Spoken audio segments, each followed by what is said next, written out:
Says, I can't think of a better choice for Senator than we respond. That's not what the voters said.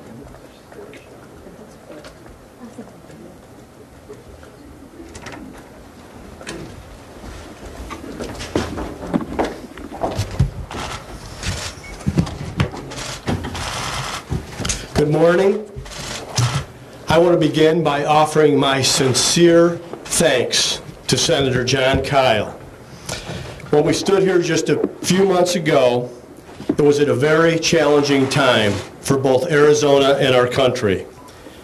Congress had a full workload to get through, and Arizona was just coming off a very difficult week following the death of Senator John McCain.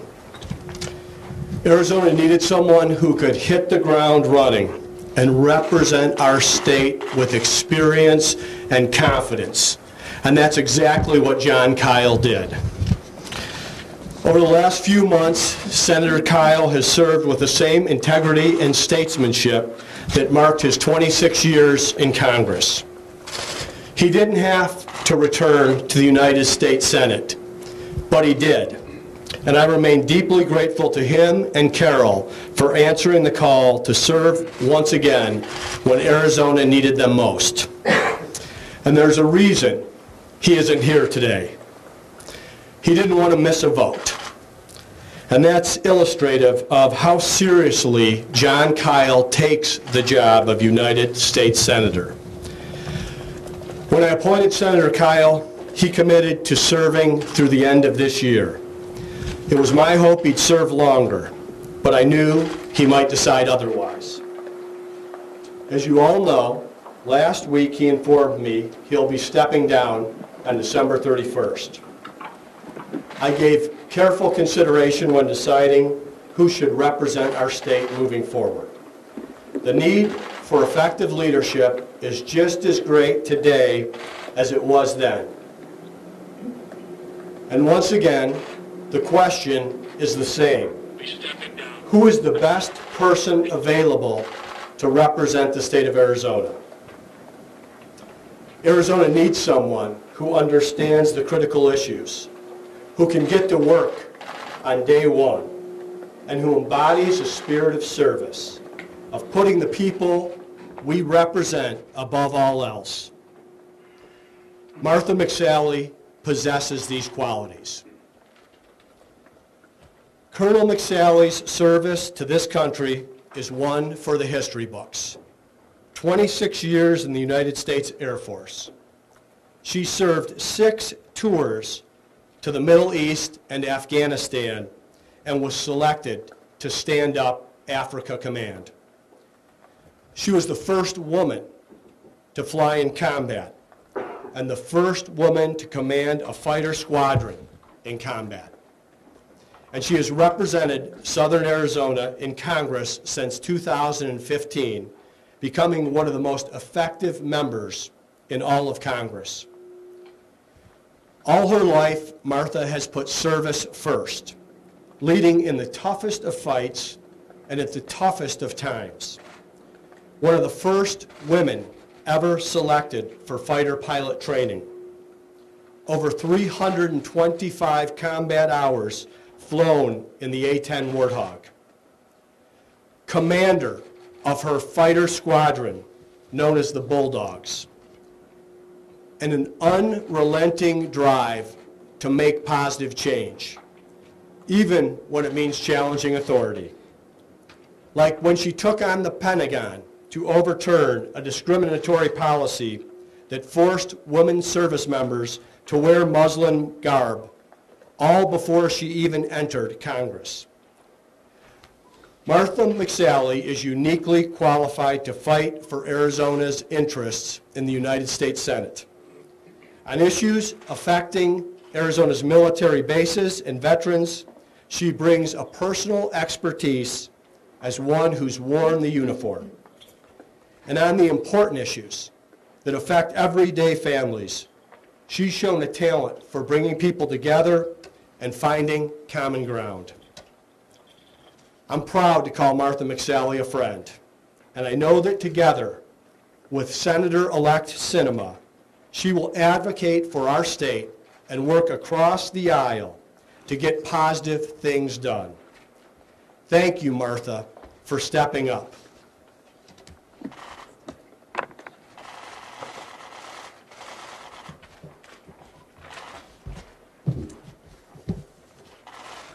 Well, thank you, Governor Ducey. I'm really humbled by the confidence that you've placed in me, and I'm honored by this appointment. Over the last year, I've traveled over this great state, and I've met with countless Arizonans, and I've heard from them. I've done a lot of listening, and I've learned a lot. I've heard about the very serious issues that Arizonans all over our state face, as well as the hope they have for our future. Hope for a brighter tomorrow. Hope that the American dream is every bit as good for their kids and their grandkids. When I ran for the Senate, it was with a full understanding of the monumental responsibility that comes with that office, as one of only 100 senators in the country and only 2 from Arizona. And it's with that same appreciation for this office that I humbly stand before you today. I take seriously the call to service. The oath that members of Congress swear, that I will swear in the future, again, is the same oath that I took as an Air Force officer, same exact words. And it's one that I never take lightly. As I now deploy to the Senate, I pledge to devote all my energies to ensuring that all Arizonans have a voice. I also look forward to working with Kyrsten Sinema in the Senate, just like we did in the House. There's a lot of common ground between us, and I'm ready to hit it running.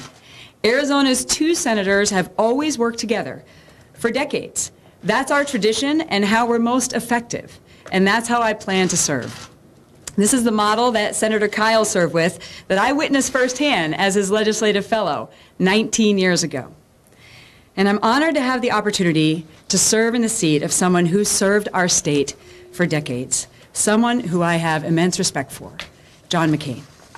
John McCain was a giant in the Senate, an Arizona icon, and an American hero. I'm going to commit to holding myself to the standard of service that Senator McCain exemplified, putting country before self, and always striving to do the right thing for Arizonans. Our country faces a lot of challenges, but none are as big as the opportunity we have to move America forward and secure a brighter, more secure future for all. I'm again humbled, very humbled, by this opportunity to continue to serve, and I'm ready to get to work. Thank you. We're going to open it to questions. Please raise your hand. I saw Carmen. Governor or Senator-elect McSally, who will be sworn in first? Will it be you, McSally, or will it be Senator-elect Kyrsten Sinema? Kyrsten Sinema will be sworn in first on January 3rd. She will be the senior senator from Arizona. Martha McSally's swearing in will happen following Senator-elect Sinema's. Why did you decide to do it that way? Well, of course, we are going to follow Senate rules, but I'm also going to respect the will of the voters. Senator-elect Sinema was elected to the office, and she's going to be sworn in first. We're going to come over here. Yvonne.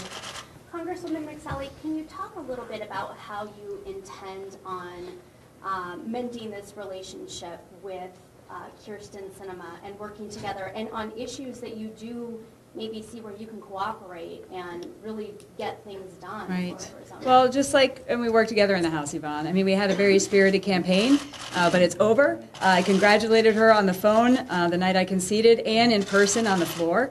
And I look forward to working with her in the future because this is what it's all about. It's for service for Arizona. It's about doing what's best for Arizona. And so I think we can find that common ground and work together. I look forward to it. Howie. Let me go along the same lines. I was there for the debate where you essentially accused Ms. Sinema of treason or treasonous acts. How do you get past that when you've accused an elected congresswoman, a senator-elect, of treason? How do you get past that? And Howie, the election's over. And the people have spoken, and I'm honored to have this appointment. And now, for all of us, it's about moving forward and it's about the challenges that we have as a state and as a country, and continuing to be problem-solving to make a difference for the people that we represent. And that's the approach that I'll take. And I look forward to working with Kirsten. I texted her this morning.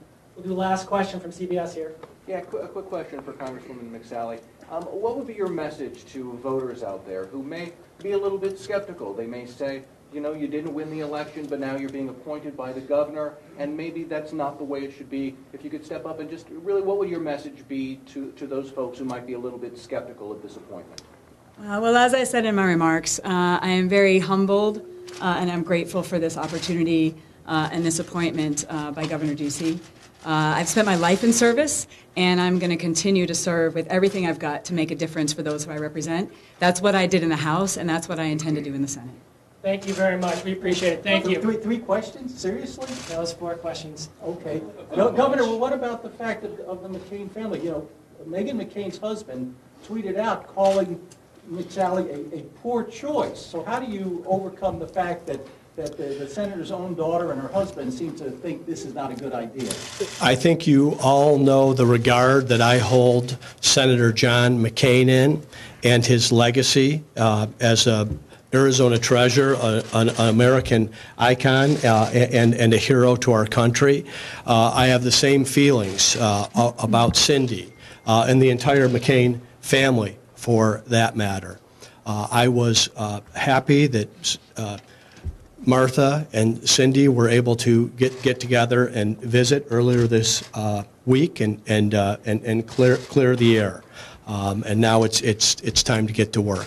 Thank you. When are you making the criticism that voters made their choice and it's chosen someone else that the voters have not already rejected? The voters did make their choice. And I believe that the voters had 2 excellent choices in this past election.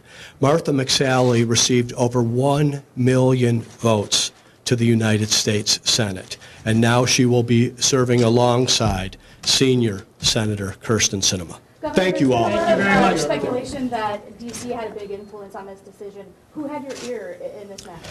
You know, I've read many of those stories with great interest, but there was one source and one name missing, and that was mine. I think the fact that I'm standing here and now with Martha McSally at my side, making the appointment to the United States Senate, says everything that needs to be said. Thank you all very much. Thank you. That's why we have to shut our questions.